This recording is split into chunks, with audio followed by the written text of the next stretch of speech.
겸손히 주를 섬길 때 괴로운 일이 많으나 구주여 내게 힘주사 잘 감당하게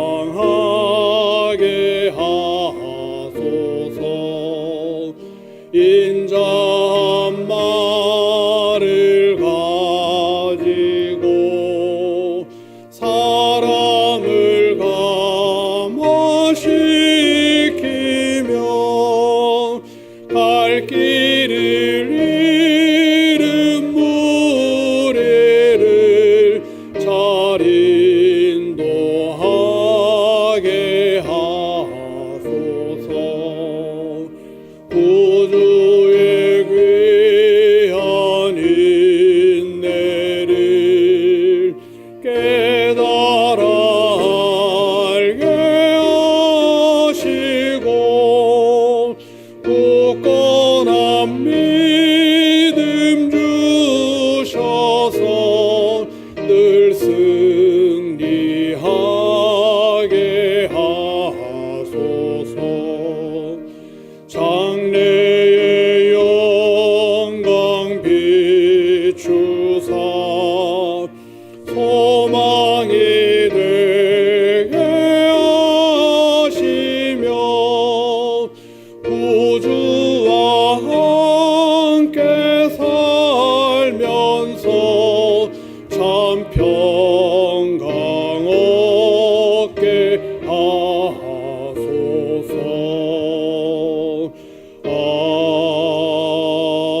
아멘. 오늘 성경 말씀 봉독해 드리겠습니다. 오늘 말씀은 에베소서 4장 11절 12절 2절 말씀입니다. 에베소서 4장 11절 12절 말씀입니다. 제가 받들어 봉독해 드리겠습니다. 그가 어떤 사람은 사도로, 어떤 사람은 선지자로, 어떤 사람은 복음 전하는 자로, 어떤 사람은 목사와 교사로 삼으셨으니 이는 성도를 온전하게 하여 봉사의 일을 하게 하며 그리스도의 몸을 세우려 하심이라. 아멘. 제가 북부 간선도로를 타고 이렇게 오다가 동부 간선도로인가요? 그쪽으로 다시 이렇게 바꿔 들어오는데 차가 왜 이렇게 많은지 저는 주일날 차가 없을 줄 알았습니다. 너무 차가 많아요. 양쪽에 다 막혀가지고 길가에서 시간을 굉장히 많이 허비했습니다. 제가 오는 시간에 주행거리 내비게이션 보니까 45km가 조금 안 되는데 한 1시간 50분 정도, 50분 정도 이렇게 걸렸습니다. 조금 빨리 나왔는데 다 어디 가는 차일까 오면서 그런 생각이 들더라고요. 저분들이 다 예배 드리고 지금 돌아가나? 아니면 지금 예배를 드리려고 가나? 정말 그런 차라면 얼마나 좋겠습니까? 너무너무 감사하겠죠. 그런데 그 많은 차들이 그렇게 그러리라고 생각하지는 않고요. 요즘은 금요일 날만 되면은 저희 아파트에도 차가 빕니다. 통통 비어요. 저희도 주차할 공간이 많이 부족해가지고 저는 항상 늦게 들어가니까 그 정식 주차 자리는 못 들어가고 이렇게 이상한데 하여간 껴서 파킹을 하고 이제 그렇게 들어가는데, 근데 금요일 날만 되면 금요 집회를 끝나고 집에 가도 자리가 많이 비어요. 그러니까 사람들이 많이 가는 거죠. 바깥으로 놀러 가고. 그런데 참 좋은 세상 아닙니까? 얼마든지 가서 맛있는 거 먹고 즐겁게 시간을 드리고 그 정도의 경제력과 여유가 생긴 시대를 우리가 살고 있는데, 그런데 오늘 이렇게 주일날 예배를 드리고 그것도 헌신 예배라고 이렇게 오시간까지 이렇게 예배 드리고 좀 죄송합니다만 정신 나간 분들이에요. 그러니까 바울 사도가 자신을 향해서 말하기를 나 미쳤다 그랬거든요. 내가 미쳤다. 나 예수에 미쳤다. 사람들이 다 그렇게 말했죠. 당신 미쳤다. 그런데 바울 역시 자기 자신이 정말, 왜냐하면 미치지 않고는 그런 일을 못 하거든요. 우리 제정신으로 이거 못 합니다. 제정신으로 우리가 주일날 이렇게 뭐 무슨 일이 일어나도 정말 천재지변이 아니고는 어떻게 우리가 주일을 지키고 또 이렇게 각 교회마다 보이지 않게 헌신하는 분들이 세워지고, 기가 막히다는 생각이 들어요. 저는 제가 저만 좀 착각인지 모르겠는데 처음 보는 분들을 이렇게 보면 저분도 나같이 똑같은 하나님을 믿을까? 저분은 어떨까? 좀 그런 생각이 들어요. 그런데 이야기를 나누고 이렇게 하다 보면은 제가 많이 놀랍니다. 그리고 하나님 앞에 제가 정말 죄송한 마음이 있어요. 나만 좀 신앙 제대로 가진 줄 알았는데 이게 아니구나.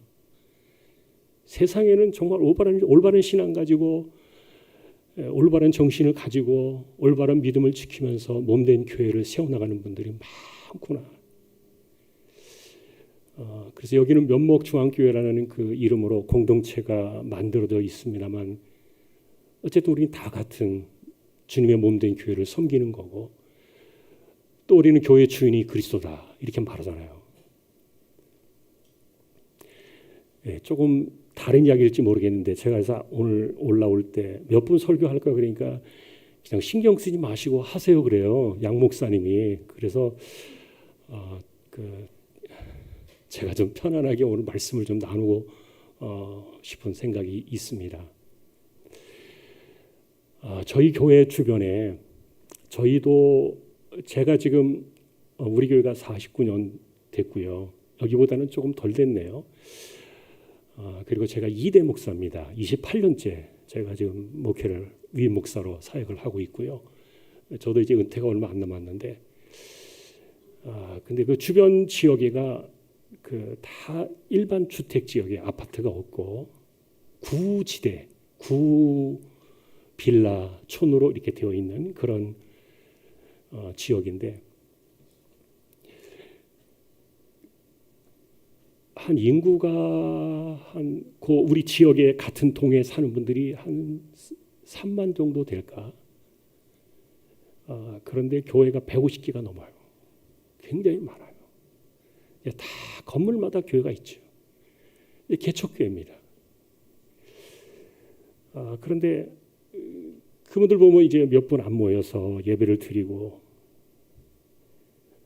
그리고 이제 거기 가운데 성결교회 교단의 목사님 한 분이 있는데 젊은 목사님인데 애들이 5명인가 그래요. 애들도 많고, 근데 이제 어려우니까 사모님이 일을 해야 되죠. 항상 힘들어 해요. 삶이 어려우니까 당장 하루하루의 끼니가 사실은 걱정되는 그런 분들을 보면서 제가 솔직하게 그랬어요. 왜 목회합니까? 하나님 이렇게 살라고 당신 이 목사로 세우셨습니까? 그냥 그러지 말고 가서 몸 멀쩡하고 정신 멀쩡하고 당신 대학 공부할 만큼 했고 힘 있으니까 나가서 돈 많이 버세요. 제 같은 목사지만 건방지게 제가 그분에게 이렇게 이야기했어요. 그런데 제가 그 말하고 많이 회개했어요. 내가 하나님도 하지 않는 이야기를 내가 했구나. 어떻게 감히 하나님께서 부르신 사람을.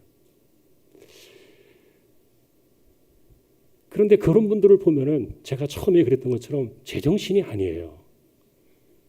정신 온전하면은요, 그렇게 고생하면서 목회에 자기 인생을 투자하는 게 정말 어렵다고 생각이 돼요.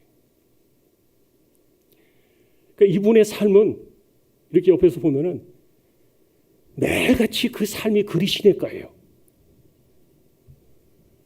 매일같이 아침을 먹고 매일같이 저녁은 또 하나님이 어떻게 주실까? 이걸 끼니를 걱정하는 분이에요.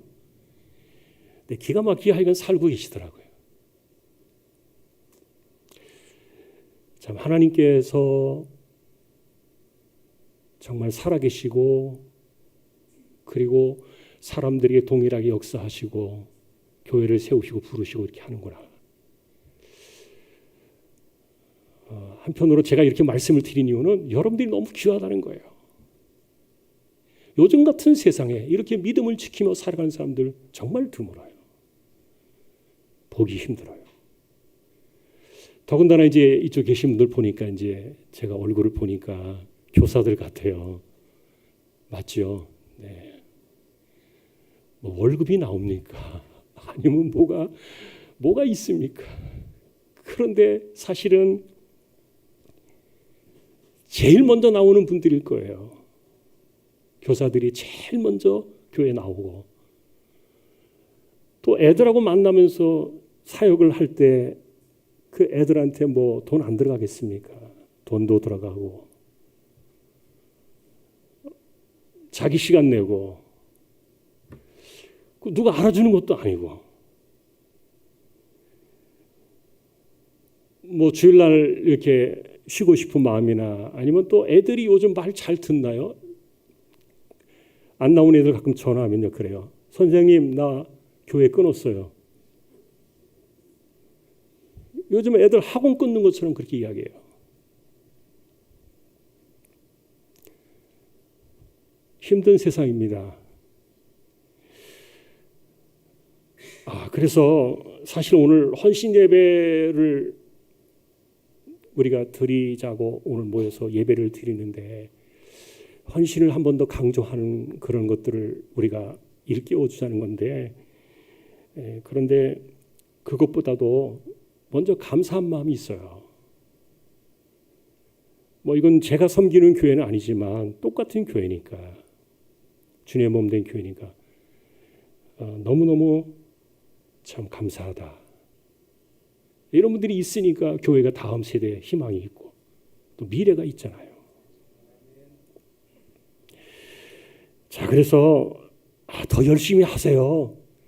충성하세요. 오늘 사실 그런 것에 대한 강조보다도 우리가 서 있는 자리, 교사의 자리가 얼마나 정말 중요한 자리인가 그걸 한번 좀 확인해 보고 싶어요. 사도 바울은 교회를 이야기하면서요 이렇게 이야기했죠. 그가 거기서 말하는 그가는 하나님이시겠죠. 아니면 주님이시겠죠. 어떤 사람은 사도로, 어떤 사람은 선지자로, 어떤 사람은 복음 전하는 자로, 어떤 사람은 목사와 교사로 삼으셨다. 초대교회 조직을 이해할 때 어떤 사역자들로 교회를 세웠을까, 이 교회를 세워가게 했을까, 이런 것들을 이해하게 만드는 초기 문서 아닙니까? 자, 사실 사람들은 이렇게 성경에 나와 있으면 누가 더 높은가에 관심이 많아요. 그건 우리의 입장이니까. 그러나 사도 바울은 이렇게 말하는 것은 교회 안에서 직분을 경쟁시키려고 이것을 기록한 것은 아니고 중요한 것은 주께서 세우셨다는 거죠. 주께서. 자, 그러니 우리는 그런 생각을 합니다. 교회가 우연히 유지되느냐? 아니다. 건물로만 유지되느냐? 아니겠죠. 예산으로 돈만으로 되는 것도 아니고 프로그램으로만 되는 것도 아니고 중요한 것은 하나님께서는 사람을 통해서 사역을 하시고 사람을 통해서 일을 하시는데 그 중에 하나가 교사였다는 거죠. 이 교사라는 이 명칭 자체가 그 직분과 사역 자체가 초대교회 때도 굉장히 중요한 위치를 차지했던 거예요.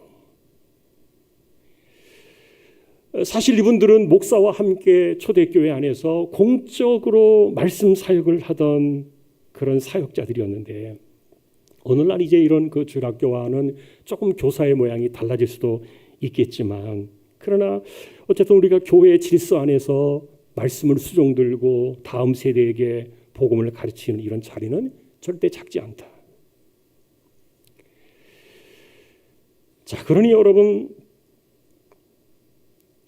아무것도 모르는 그 아이, 이 아이 하나를 맡아가지고 그 아이가 복음의 사람으로 복음을 깨닫고 하나님의 사람으로 자라가도록 어쨌든 자신의 인생을 드리고 헌신하고 섬기는데 저는 이 주일학교 교사 헌신에 대한 이야기를 생각할 때마다요 항상 잊지 않는 것이 하나 있어요.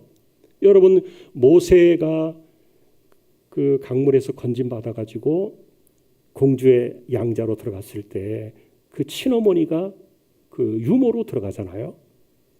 그런데 일반적으로 젖될 때까지 이렇게 되어 있지만 보통 그 표현은 아이가 만으로 한 5세 정도. 그러니까 우리나라로 옛날 나이로 말하면 6, 7세 정도 되는 거예요. 한 5세 정도 될 때까지 유모가 아이를 양육합니다. 젖도 먹이고 아이를 양육하면서 케어하고 돌보는데, 그런데 예를 들어서 5년을 생각해 보자고요. 딱 5년, 꽉 채운 5년이라고 우리가 가정을 할 때, 그런데 도대체 무엇을 가르쳤길래 그 5년의 세월이 수십 년의 세월이 지나서도 40살이 됐을 때 모세가 자신의 신앙을 커밍아웃 하잖아요. 좀 비교를 배우고 싶어요. 그 어머니가 그 5년 동안에 뭘 가르쳤을까? 어떻게 했길래 이 아이가, 사실은 그때도 손때거든요. 그런데 35년이 지나가지고 40살이 넘었을 때에도 하나님의 사람으로 정신이 똑바로 박혀 있잖아요. 놀라워요. 물론 하나님의 은혜가 있지만 그것을 볼 때마다 교사 한 사람이 한 생명을 어떻게 세우느냐에 따라서 세상이 달라질 수 있다는 거. 그거 보여주는 거죠. 자, 그러니 특별히 어린아이들을 상대하는 이 교사들의 입장에서는 이거 보통 자리가 아니구나. 어쩌면은 하나님께서 다음 세대를 책임지게 하기 위해서, 어쩌면 수십 년의 세월이 지났을 때 이 면목중앙교회를 보존하게 하기 위해서 그런 마지막 그 열쇠가 저분들 손에 달렸구나.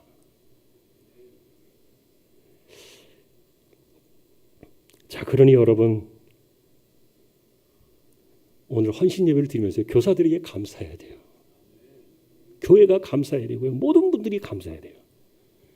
정말 감사합니다. 여러분들이 계시기 때문에 이 면목중앙교회가 희망이 있는 거죠.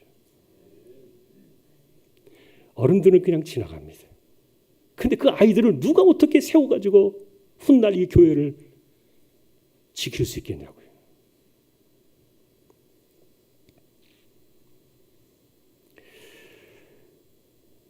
자, 그래서 사도 바울은 이렇게 주께서 직분을 주시는 이유는 성도를 온전하게 하고 봉사의 일을 하게 하고 그리스도의 몸을 세우기 위해서 그렇게 직분을 주셨다 그랬잖아요. 근데 바울 사도가 고린도서 12장에서 표현한 내용을 보니까, 자, 직분은 성자 하나님이 주신다 이렇게 표현이 되어 있고요. 그 다음에 사역은 성부 하나님께서 사역을 시키시고, 그 다음에 그 사역을 제대로 감당하도록 성령께서 은사를 주시더라. 그러니까 성삼위 하나님께서, 성부, 성자, 성령 하나님께서 한 사람을 세우실 때 직분을 주시고 사역을 주시고 은사를 주셔가지고 그 일을 감당하게 하신다는 거죠. 그래서 그 위대하신 하나님께서 한 사람에게 집중하는 것을 볼 때요, 너무너무 놀라운 일이에요. 한 사람에게 집중하는 거예요. 어쩌면 그것은 내가 은혜를 받고 내가 어떤 능력의 사람이 되고 그런다기보다는 나를 통해서 하나님께서 계속해서 복음의 사역이 이루어지고 영혼을 세우고 생명을 살리는 이런 일들 때문에 성부, 성자, 성령, 성삼위 하나님께서 교사 한 사람에게 올인하고 계신다. 너무너무 감동해요.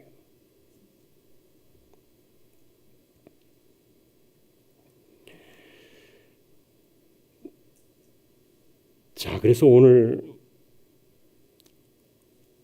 우리가 이 교사의 헌신을 생각하면서요, 상급에 대한 이야기를 좀 나누고 싶어요.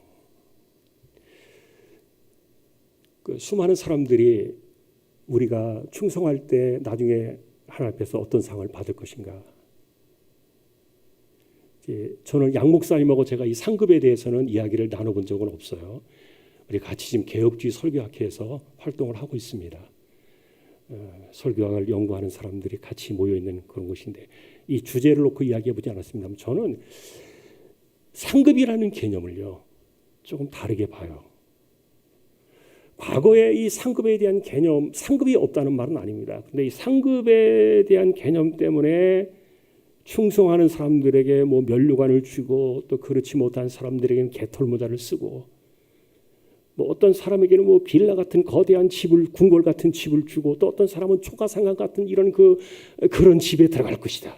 이런 그 상급에 대한 개념을 굉장히 세속적으로, 인간적으로 그것을 이렇게 떨어뜨려 가지고 말하는 분들이 계셨어요. 저는 동의할 수 없어요. 뭐 그런 생각을 갖고 있지는 않으리라고 봅니다만, 사실은 우리가 주 앞에 가서 상급을 받을 때 최고의 상급은 구원이라고 봐요. 구원.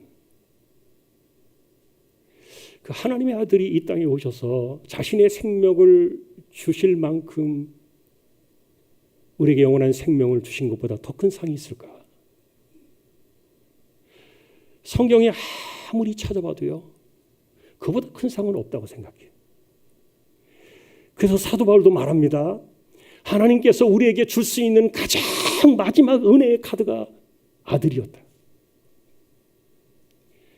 하나님께서 인간에게 내놓을 수 있는 마지막 선물이 아들이었는데, 그러니 다른 어떤 것들은요, 하나님께서 아끼시겠느냐 그랬어요. 최고의 선물은 아들을 통해 우리에게 주신 영원한 생명이라고 보는데, 자, 그런데 상급을 자꾸 이야기하다 보니까 그래도 더 어떤 또 다른 상을 자꾸 받고 싶은 거예요. 막 생각이 나는 거예요. 그래서 사람들이 또 다른 상급이 또 뭐가 있을까 막 이렇게 이야기를 하고 그것에 대해서 성경을 막 찾아나가기도 하고 이렇게 하는데, 근데 바울은요, 이분 어땠을까요? 이분이 상급에 대한 자기의 솔직한 이야기를 고린도서 4장에서 표현한 적이 있어요. 여러분이 그 구절 많이 아실 겁니다. 우리에게 원하는 것은 충성이다. 맡은 자들에게 구할 것은 충성이다.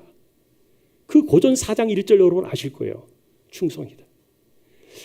근데 그 충성이라는 단어가 아마 이미 설명을 드셔서 아실 텐데, 그 충성이라는 단어가 뱀이창에서 노를 젓는 사람들을 가리킬 때 쓰는 단어잖아요. 여러분이 배너라는 고대 영화를 보시면, 옛날에 영화를 보셨는지 모르겠지만 그 영화를 보면은 배 밑창에서 북소리 하나만을 듣고 아무것도 보이지 않죠. 그래서 그 사람들의 발은 착고에 차인 채 북소리를 듣고 노를 젓습니다. 우측으로 좌측으로 빠르게 느리게. 그들의 인생이 거기에 묶여 있죠. 그러니까 충성이라는 개념을 사도 바울은 그렇게 이해했던 거예요. 아까 처음에 말씀드렸던 것처럼 내가 미쳤다. 내가 예수에 미쳤다. 그 말은 자기가 그분에게서 자기가 떠나갈 수 없는 거예요. 그래서 사도 바울의 입장에서는 사람들에게 충성하자, 우리에게 맡긴 이 사명을 받은 사람은 충성하자라고 이야기를 할 때 바울이 머릿속에 딱 떠오르는 것은 나는 그분의 북소리만을 듣고 움직여가는 사람이다. 그거를 그렇게 표현을 했던 거죠. 그게 바울의 중심이었으니까요. 여러분, 우리가 주님 보이지 않잖아요. 예수님 보이면 얼마나 좋겠어요.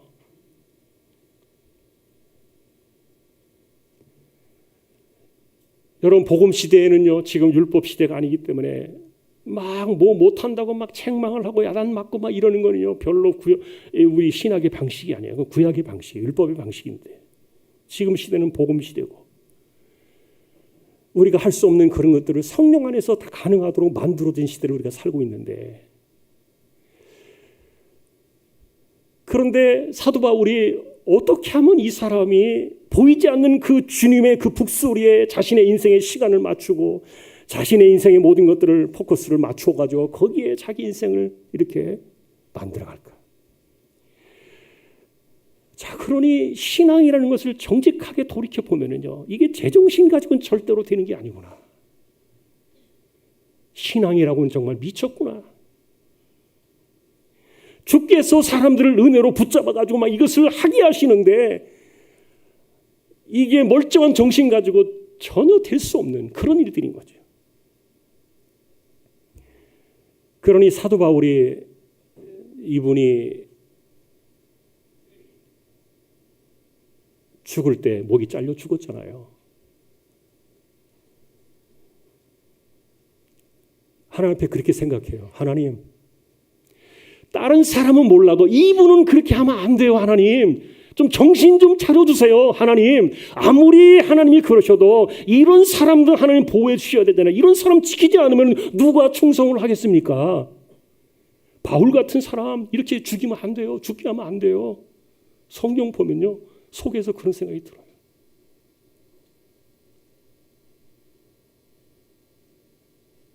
옆에 있는 사람들이 날린 거죠. 그러니까 당사자는 그런데 말하는 게 아닙니다.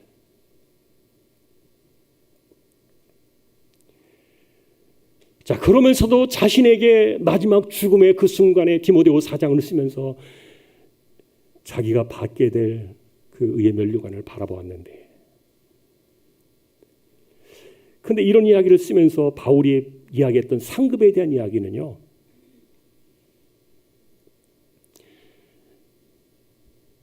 여러분이 들으시면은 에이 그거밖에 없는데 그래 그것 때문에 이 사람이 목숨을 바쳤어? 이렇게 생각하실지 모르겠는데요. 고전 4장 5절에 보면은 바울이 이렇게 말합니다. 주께서 나를 인정해 주실 것이다. 이거 이해를 해야 돼요, 우리가.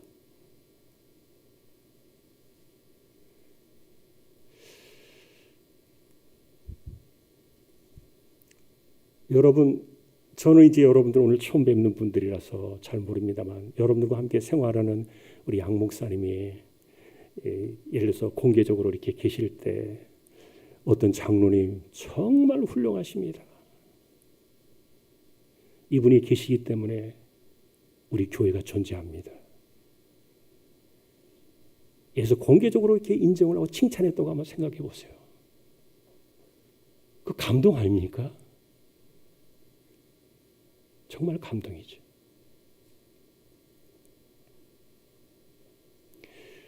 오래전에 여러분 한번 이 우리나라에도 태풍이 많이 불어가지고 그 몇 년도인지 제가 정확히 기억은 안 나요. 그런데 저희 교회 그 종탑이 한 20m 가까이 되는 종탑을 너무 높아가지고 절반을 잘랐어요. 10m로 줄여가지고 해놨는데, 그런데 그 공사를 하던 사람이 이걸 밑에 마무리를 잘 못해놔가지고 허술하게 십자가를 박아놓은 거예요. 그런데 그 태풍이 불던 그때 그 10m짜리 종탑이 떨어졌어요. 5층 그 높이에 떨어진 거예요. 떨어져가지고 길바닥, 차가 다니는 길바닥에 차를 세우는데 떨어졌는데, 다행히 그 시간에 사람이 아무도 안 지나갔고 뉴스에 나올 뻔했어요. 저희 교회가 사람 하나도 안 다쳤는데, 그리고 그 골목길에 차들을 많이 세웠는데 그 사이를 피해가지고 우리 교회 차 하나만 박살내버렸어요.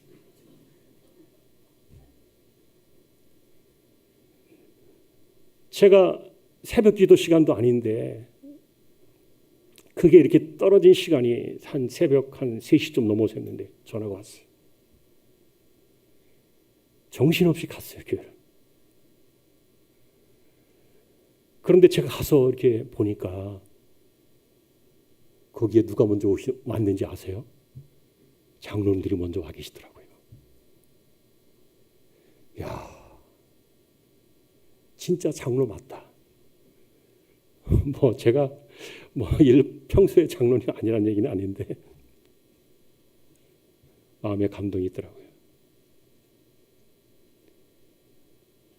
제가 그래서 정말 감사하다 그랬어요. 그냥 이렇게 보기에 그냥 겉보기에만 장로로 사는 게 아니구나. 진짜 교회를 사랑하고 진짜 교회를 염려하고, 이게 겉으로 볼 때는 안 보이는데, 그런 거 잘 모르겠는데 때로는 막 자기 성질 내기도 하고 막 싸움도 하고 큰 소리도 하고 막 그럴 때도 있는데, 그런데 그 딱 보니까 진짜 장로님 맞다. 그래서 제가 정말 공식적으로 감사를 했어요. 너무너무 감사하다. 나 잘 몰랐다. 맨날 자기 소리만 내고 힘들게 하고 고집 세고 막 장로님이 그러신 줄 알았는데 보니까 중심이 그게 아니었더라고요. 하나님께서 괜히 종들을 세우시는 게 아니구나. 우리 겉으로 보기에는 완전히 다른 거예요. 자, 인정에 대한 이야기를 하다가 이제 좀 이렇게 나왔는데 바울이 자기의 목을 걸고 바라보았던 상급이 뭐냐? 주님의 인정이었던 거예요. 우리가 마태복음 25장에 나오잖아요. 잘했다. 착하고 충성된 종아. 착하고 충성된 종아. 근데 바울이 옥중 서신을 쓰면서 그렇게 말합니다. 사람들이 물어보진 않았겠죠. 그러나 그렇게 말합니다. 나의 천국에 가서 나의 면류관은 내가 전도한 그 생명들이 나의 면류관입니다. 근데 그 말을 잘 생각해 보니까 여러분 천국 가면은요. 우리가 서로 얼굴 알아볼까요? 모를까요? 다 잊어버릴까요? 혹시 천국 가면? 내가 봤던 분이 와 계시네. 이분 우리 같이 있던 분인데 천국 가면 우리 기억이 없어질까요? 아니에요. 다 기억을 해요. 자, 이건 제가 지어내는 얘기가 아니라 복음서에 있는 내용들을 추론해서 정리해 볼 때 그래요. 그런데 천국에 가서 사도 바울이 나의 면류관은 내가 전도한 영혼들, 내가 길러낸 사람들, 내가 세운 교회, 그들이 나의 영원한 면류관이다. 이렇게 이야기할 수 있는 것은 왜 그런가를 생각해 보면요. 천국 간 사람들이 잠깐 살다 마나요? 아니에요. 100년 지나면 없어지나요? 아닙니다. 영원히 삽니다. 볼 때마다 와서 그러겠지요.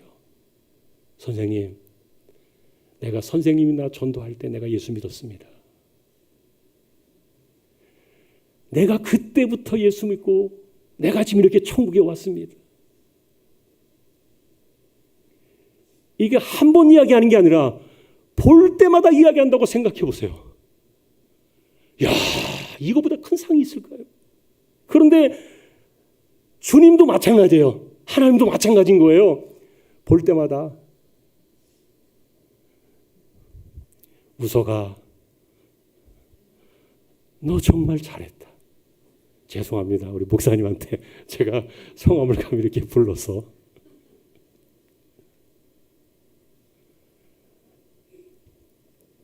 내가 너에게 이 교회를 맡겼더니 내 인생을 거기에 바쳤구나. 정말 잘했다. 수고했다. 장로님들에게도 똑같이 그러겠지요. 내가 면목중앙교회 장로의 직분으로 세우고 사역을 시켰고 은사를 주었더니 정말 수고했다. 교사들 역시 마찬가지겠죠. 누군가가 어린아이가 내가 선생님을 처음 만났을 때 그때 내 마음속에 내가 뭔지는 몰랐지만 그러나 그때 이후로 예수를 믿고 내가 이렇게 되었습니다. 저는 이것이요 너무너무 마음속에 뼈저리게 느껴지는 게 이유가 있어요. 왜냐하면 제가 뭐 이렇게 우리 개혁지적인 설교 입장에서는 자꾸 개인 이야기하면 안 되는데 죄송합니다.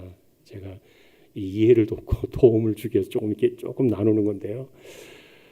제가 한 초등학교 3, 4학년 때 예수를 믿게 되었는데 그 예수를 믿게 된 계기가 은퇴하신 70이 넘으신 그 할머니 전도사님이 예배를 드리러 지나가시다가 저를 딱 보더니 눈이 마주쳤어요. 제가 축구하고 놀고 있었는데 갑자기 저한테 오더니 막 뭐라고 하시면서 저를 하여간 꼬셨어요. 그래가지고는 저를 붙잡고 이제 교회를 데리고 왔는데 그런데 그게 첫 발걸음이 돼가지고 제가 예수를 믿게 됐어요. 제가 예수 믿는 집안 아니었고 뭐 우여곡절이 많았는데 그런데 그렇게 살다가 중학교 1학년 때 제가 교회에서 어린 나이에 시험이 들어가지고 교회를 안 가게 됐어요.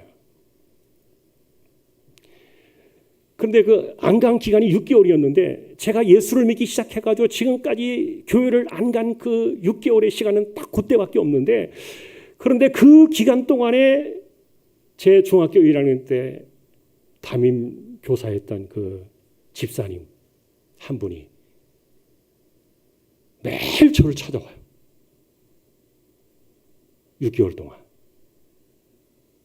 6개월 만에 제가 마음이 돌아섰어요.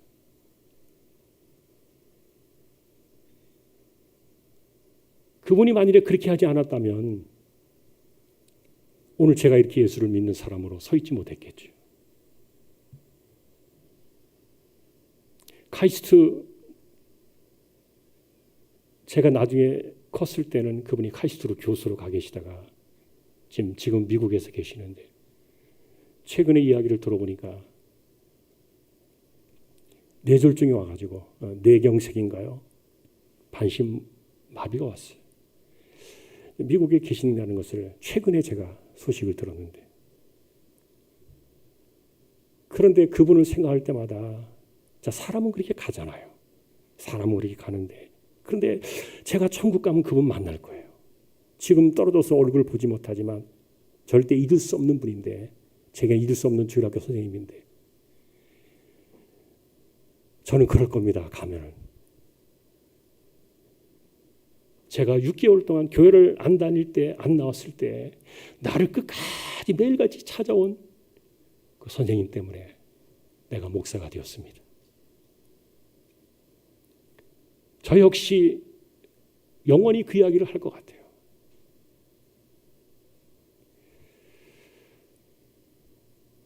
자, 근데 하나님께서 오늘도 내일도 영원히 하나님과 함께 우리가 살아가는 그 세상 속에서 우리를 칭찬하시는 거죠. 내가 너의 수고를 안다.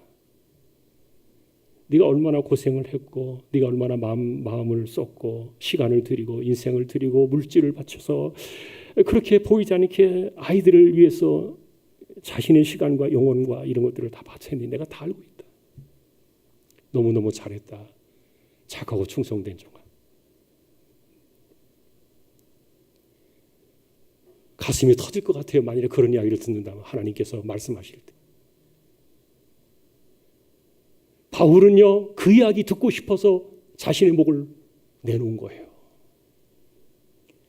뭐 우리가 생각하는 것처럼 뭐 하늘의 별같이 뭐 수많은 바울의 이름을 써놓고 뭐 영원히 지우지 않는 플랜카드를 달아놓고 바울에게 뭐 그 사람에게만 어울리는 엄청난 면류관을 씌워주고 대궐 같은 집에서 바울의 그 수고와 고생을 이제 보상받아라 이래가지고 그렇게 해주는 거, 그걸 바라본 게 아니에요.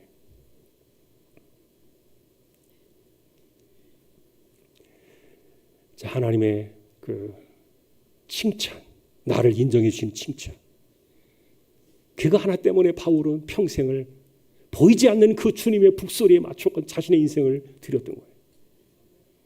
가라 하면 가고 멈추면 멈추고.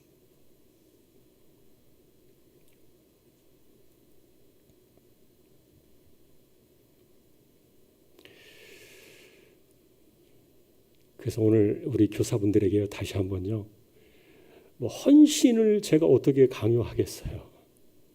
어떻게 뭘 하겠어요? 정말 중요한 건 감사합니다. 뭐 그거 이외에 뭐 더 할 수 있는 것이 없어요. 정말 감사합니다. 대부분의 교회들이 그래요. 선생님들이 자기 돈 써요. 자기 시간 내요. 부모가 아이들을 기를 때 그 소갈이 하는 것처럼 선생님들도 아이들 양육하면서요, 주일학교 선생님들이 똑같은 과정을 겪어요. 소갈이가 있어요. 자, 이제 결론적으로요, 오늘 말씀을 정리해야 될 것 같습니다.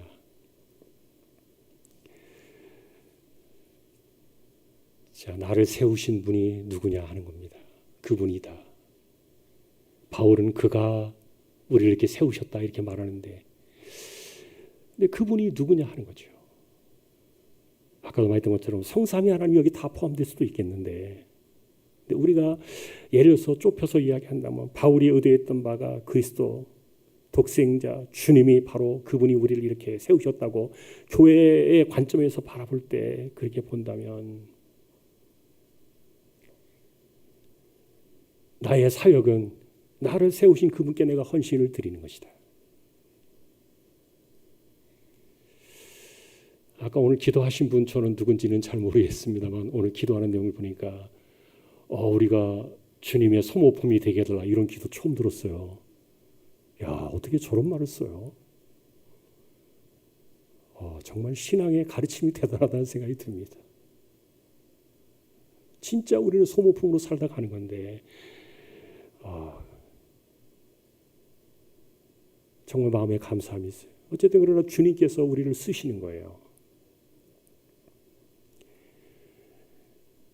그러니 우린 다 종들이잖아요. 종놈들끼리 싸우지 말아야 되겠죠. 자기가 주인도 아닌데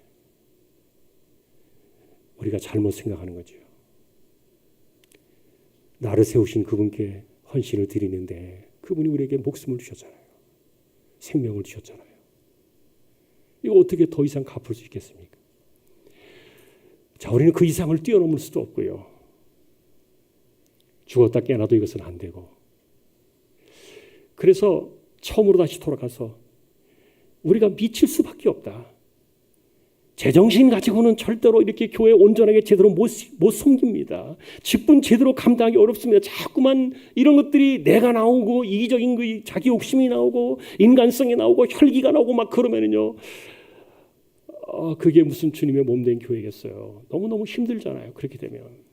그런데 우리가 알면서도 안 되는데 그러다 보니까 우리가 이렇게 제대로 된 내 자리를 지켜나가면서 주신 사역을 감당해 나가는 것은요. 은혜가 아니고는 절대 불가능해요. 은혜가 아니고는. 우리가 할 수 있는 것은 딱 그거밖에 없어요. 주님이 원하시는 대로 내가 인생을 드릴게요. 자, 내게 이런 직분을 주셨으니까 내가 이것을 감당할게요. 그러나 내 힘으로는 안 되니까 은혜로 나를 미치게 좀 해주세요. 은혜가 내 눈을 감싸가지고 다른 거 보지 않게 해주세요. 은혜가 내 귀를 덮어가지고 다른 거 듣지 않게 해주세요. 그냥 내게 주신 그 은혜 하나 때문에 내게 이런 사역과 직분을 주신 그분께 내 인생의 헌신을 드리며 정신없이 살다 가게 해주세요. 우리 소망이 되었으면 좋겠어요. 귀한 사역이에요. 주께서 그런 은혜를 주시리라고 믿습니다. 소망하는 모든 분들에게 우리가 모두가 다 같이 정말 교사들 격려해 주시고요. 정말 볼 때마다 감사합니다. 인정해 주시고요. 그리고 주님의 은혜가 저분들의 삶에 지치지 않도록 교사의 삶에 지침이 없도록 은혜로 힘을 주시도록 그래서 내 정신으로 하면은 막 지치고 힘들지만 그러나 은혜의 힘으로 내가 하면요 베드로가 가르친 것처럼 감당이 되니까